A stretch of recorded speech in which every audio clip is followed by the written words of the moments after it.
अस्सलाम वालेकुम एवरीवन, मैं हूं असनात अख्तर और आप लोग देख रहे हैं क्रिकेट पल्स। रिव्यू बनाने के लिए मैं आपकी खिदमत में हाजिर हूं पाकिस्तान और साउथ अफ्रीका के। पाकिस्तान ने वही किया जिसका हमें डर था।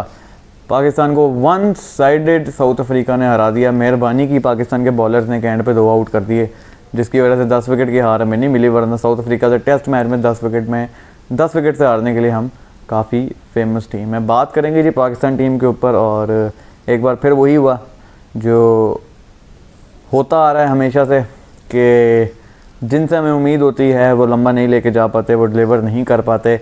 मैं किन की बात कर रहा हूँ ये आप स्टार्ट में समझ गए होंगे। डिटेल से बात करेंगे पूरे प्रीव्यू इस रिव्यू के अंदर। स्टार्ट करते हैं जी। पाकिस्तान के 90 पे या शायद 94 पे 4 आउट थे तकरीबन।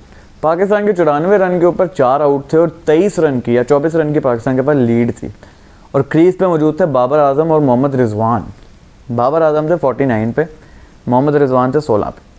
अच्छा जी, तो यहाँ पर एक ऐसी उम्मीदें आना शुरू हो गई कि यार बाबर आजम जो हैं वो 100 करेंगे और पाकिस्तान को इस दलदल से निकाल देंगे और मैच जितवा देंगे पाकिस्तान को। अच्छा जी, आज मैच शुरू हुआ। बाबर आजम ने पहले ही ओवर में सिंगल ली, 50 कर ली और उसके बाद उसी ओवर में वो साइमन हार्मर से LBW हो गए और इतनी गलत तरीके से आउट हुए ना।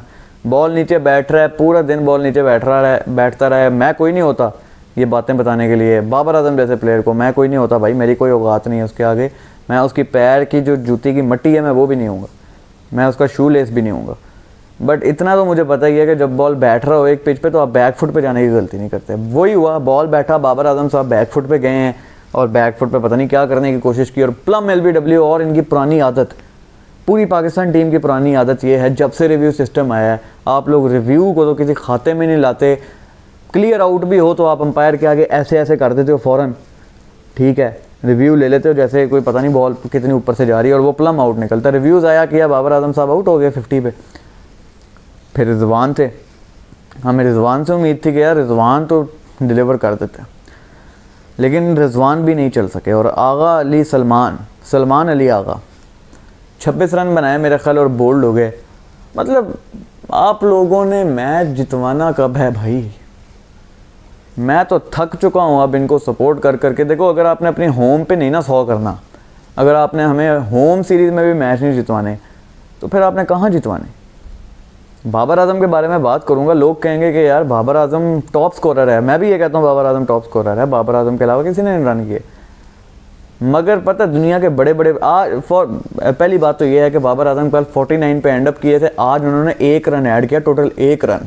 कल की वीडियो में मैं बात कर रहा था कि लंबा लेके जाना होगा बाबर आजम को, लंबा लेके जाना होगा। बुरा टाइम चल रहा है, बुरा टाइम चल रहा है, बुरा टाइम चल रहा है। 3 साल हो गए, बुरा टाइम नहीं ख़त्म हुआ अभी तक। लास्ट 100 बाबर आजम का 2022 में होम पे आया था, फ्लैट फट्टे पे आया था, न्यूजीलैंड के खिलाफ 150 मारा था इन्होंने। उसके बाद से कोई 100 नहीं है टेस्ट में।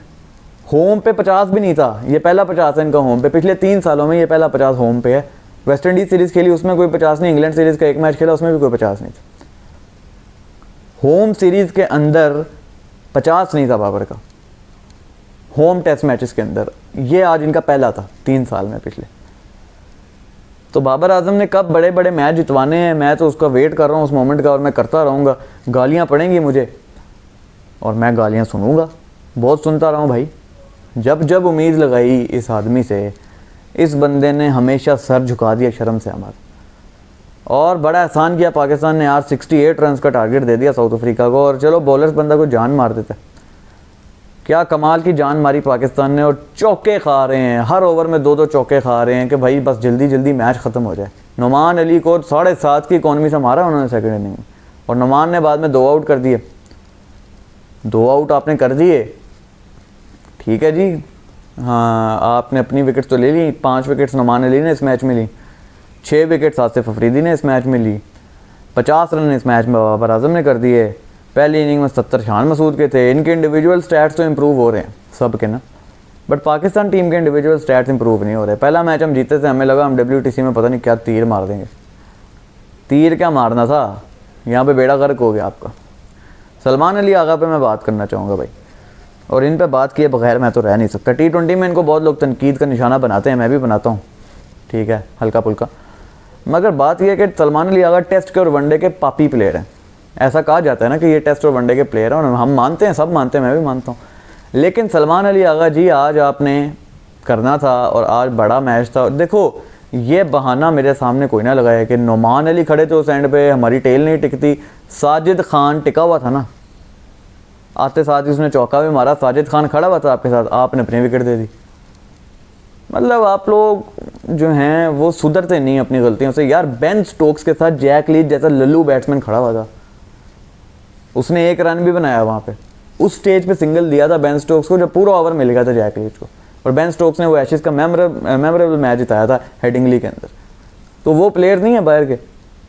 विराट कोहली आपके सामने इंडिया के प्लेयर की मिसाल है, पड़ोसी मुल्क की। वो कितने बड़े बड़े मैच जितवा के गए। अभी आजकल उसकी फॉर्म नहीं लगी हुई, 0-0 2 हो गए हैं उसके, और एंड भी है उसके कैरियर का। लेकिन दुनिया के जो प्लेयर्स हैं ना, वो कहाँ से कहाँ स्कोर को पहुंचा देते हैं। आपके सामने इसी टेस्ट मैच में साउथ अफ्रीका का मुत्तुस्वामी,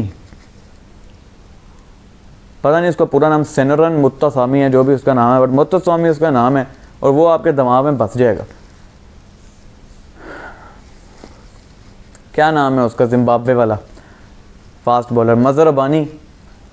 उसने आपकी जो है वो ऐसी की तैसी की, जब आप जिम्बाब्वे से एक बार खेलने गए, स्टार बन गया। ठीक है, अब मुत्तुस्वामी हैं, वो स्टार बन गए हैं। कोई भी प्लेयर आता है ना किसी भी टीम का नया, वो स्टार बन जाता है पाकिस्तान के अगेंस्ट हमेशा। सिमन हार्मर, वो स्टार बन गए। मुत्तुस्वामी आपके सामने खड़ा हुआ था, उसके साथ रबाडा खड़ा हुआ था 11वें नंबर का, उसने भी आपको छक्के मारे, लेकिन खड़ा तो हुआ था ना। उनकी टेल, उनके लास्ट 4 प्लेयर्स ने 200 रन बनाए, और आपके आखिरी 6 विकेटें 40 रन पे गिरी। शर्म की बात है ये, शर्म की बात है कि आपके पास WTC जीतने की जो अपॉर्चुनिटी होती है वो यही होती है। 10,000 दफ़ा हम लोग कह चुके हैं कि WTC आप इस तरह से जीतते हो कि आप अपनी होम सीरीज डोमिनेट करते हो। इंडिया 2 साल फाइनल में पहुंचा, कैसे पहुंचा? वो होम पे हारते नहीं थे, वाइट वॉश करते थे हर टीम को। 1 मैच हार गए, 5 मैच की सीरीज में 2 मैच हार गए। इंग्लैंड को 4-1 से हराया था उन्होंने जब इंग्लैंड होम पे आया था। वो WTC का ये फाइनल तो नहीं खेले, लेकिन उन्होंने इंग्लैंड को 4-1 से हराया था। इंग्लैंड यहाँ आए, उन्होंने आपको हरा दिया 2-1 से, आपने उनको हरा दिया 2-1 से। वो भी मिड सीरीज़ के अंदर आपने पिचेस का बेड़ा गर्क कर दिया, पिचेस ही चेंज कर दी टोटल, और इंग्लैंड को आपने हरा दिया। उसके बाद जब वेस्ट इंडीज़ आई, 1 मैच हरा के गई है ना आपको इसी पिच पे, क्योंकि अब जब टीमें आएंगी होम पे वो तैयारी के साथ आएंगी। यहाँ पे तो सिमन हार्मर नहीं पकड़ा गया आपसे, जो नया नया आया अभी टेस्ट टीम में, फर्स्ट क्लास का बहुत बड़ा एक्सपीरियंस प्लेयर है वो, पापी प्लेयर है, लेकिन यहाँ पे पहली दफ़ा आया टेस्ट में, उसने आपको फंसा के रख दिया यार। उसने आपकी ऐसी की तैसी कर दी। तो मिड सीरीज़ में हर दफ़ा पिच तो नहीं आप चेंज करोगे, अब तो टीम में तैयारी के साथ आएंगी। आप होम सीरीज़ ही डोमिनेट नहीं करते हो, तो आपने WTC कैसे जीतनी, मुझे ये बताओ। बांग्लादेश जाओगे अवे, पता है कितनी काली पिच बनाई थी उन्होंने वेस्ट इंडीज़ के अगेंस्ट, जो कि मुझे पता नहीं है कि काली पिच होने से बॉल स्पिन होता है, क्योंकि मैंने मैच तो देखा नहीं है, लेकिन वायरल हुई भी आजकल। वहाँ इतनी गंदी स्पिन होती है बांग्लादेश के अंदर, वो मेहदी हसन मिराज छोड़ देंगे आपके ऊपर, वो तो आपसे पकड़े नहीं जाएगा। जब आपने लास्ट बांग्लादेश से सीरीज़ खेली थी, उस टीम में आबिद अली था, अब्दुल्ला शफीक नया नया आया था, अजहर अली था, एक्सपीरियंस प्लेयर्स थे आपके पास। अब नहीं है वो। अब आपकी ओपनिंग कर रहे हैं इमामुल हक और अब्दुल्ला शफीक, ज़माने से flop, over rated player Abdullah Shafique. I want to talk about Abdullah Shafique now. Abdullah Shafique को इतना प्यार मिला, इतना रेट किया जी, नेक्स्ट बाबर आजम है। बाबर आजम के बगैर, बाबर आजम के बाद अगर कोई प्लेयर है टेक्निकली साउंड प्लेयर, तो वो अब्दुल्ला शफीक है। मेरे हाथ से देख लो, 38 रन की एवरेज टेस्ट में, और मेरा ख्याल है 30 की एवरेज ODI में। और हाईलाइटेड इनिंग्स क्या है अब्दुल्ला शफीक, पता कब से खेल रहे हैं? 2022 से। 2022 से खेल रहे हैं अब्दुल्ला शफीक आपके। 2020 में उनका डेब्यू हुआ था जिम्बाब्वे के अगेंस्ट T20 के अंदर, ठीक है। उसके बाद वो टेस्ट में आए हैं 2022, 21-22 के अंदर, मुझे एग्जैक्ट टाइम याद नहीं है डेब्यू का। वो मुनीब होते हैं जब मेरे साथ, तो वो बता देते होते हैं साथ। अभी मेरे पास कोई चीज़ नहीं जिससे मैं देख के बताऊँ। और हाईलाइटेड परफॉर्मेंस सुनिएगा ज़रा अब्दुल्ला शफीक की। श्रीलंका में 200 गॉल में, ODI वर्ल्ड कप में 100 अगेंस्ट श्रीलंका इंडिया के अंदर, ठीक है। बस ये 2, और मुझे कुछ याद भी नहीं आता कि उन्होंने कोई हाईलाइटेड परफॉर्मेंस दी है जिसको हम लोग कहेंगे यार अब्दुल्ला शफीक यू ब्यूटी, यार आप हमारे गुरु हैं। क्या आपने, आप एज अ क्रिकेटर, क्या 2 मैच खेलने के लिए, 2 इनिंग्स खेलने के लिए आए हो आप? मतलब आप होम पे भी नहीं चल रहे हो यार। होम पे तो प्लेयर ऐसी की तैसी करके रख देता है यार ओपोजिशन की। होम के तो प्लेयर्स होते हैं सारे, कुछ लोग होते हैं उनको कहते हैं होम बुली। हमारे वाले होम बुली भी नहीं है, वो ना वे बुली है ना होम बुली है, उनको समझ नहीं आती। स्पिनर छोड़ दो इनके आगे और बस ये ख़त्म हो जाते हैं। अब्दुल्ला शफीक साहब का अब टाइम है कि यार अब आप उनको कहो कि अल्लाह हाफिज़। वनडे में के स्क्वाड में भी नहीं है मेरा ख्याल, वो स्क्वाड अनाउंस हुआ है। आई डोंट थिंक कि अब्दुल्ला शफीक वनडे में होना भी नहीं चाहिए, डिजर्व भी नहीं करते इस वक्त वो। उनको भेजें डोमेस्टिक में, कायद-ए-आज़म ट्रॉफी का सीज़न हो रहा है, उनको कहो जाओ भाई अपनी टेक्निक पे तो काम करके आओ। बॉल अंदर आता है हट जाते हो आप, पैड पे खा लेते हो। बॉल बाहर निकलता है आप ड्राइव मार के स्लिप पे कैच पकड़ा देते हो। मतलब आपका मसला ही ख़त्म नहीं हो रहा। PSL में आप शहजादे बने होते हो लाहौर कलंदर के लिए, बड़ा अच्छा सीज़न गया था इस दफ़ा अब्दुल्ला शफीक का PSL।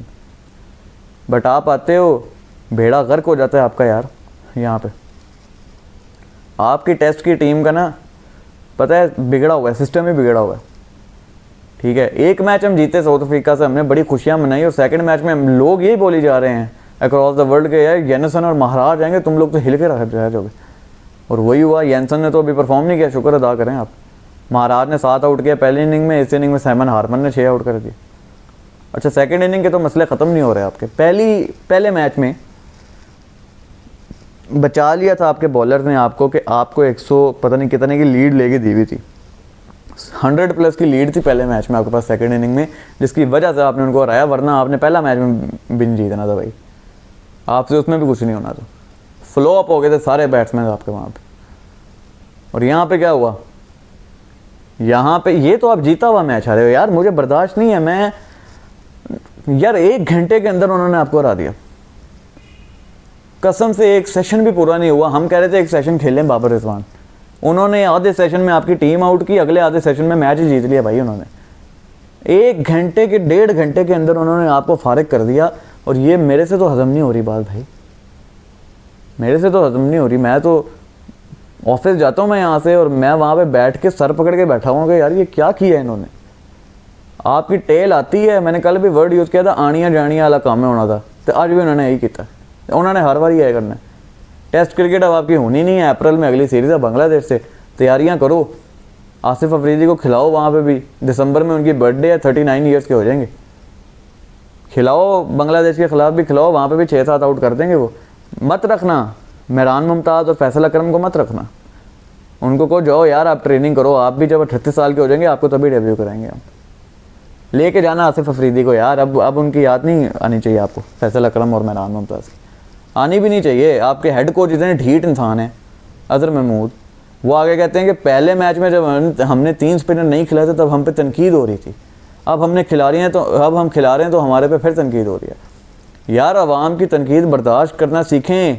आपसे पहले सकलैन मुश्ताक से वो आगे प्रेस कॉन्फ्रेंस में चाय पापे सर्दी गर्मी बहार ख़ज़ां बारिश कुदरत का निज़ाम इस तरह की बातें करते थे। आगे कहते थे हार को एक्सेप्ट करें, और नहीं होती हमसे हार एक्सेप्ट। भाई क्यों करें, हम हारते ही हैं, हम तो जीतते ही नहीं हैं।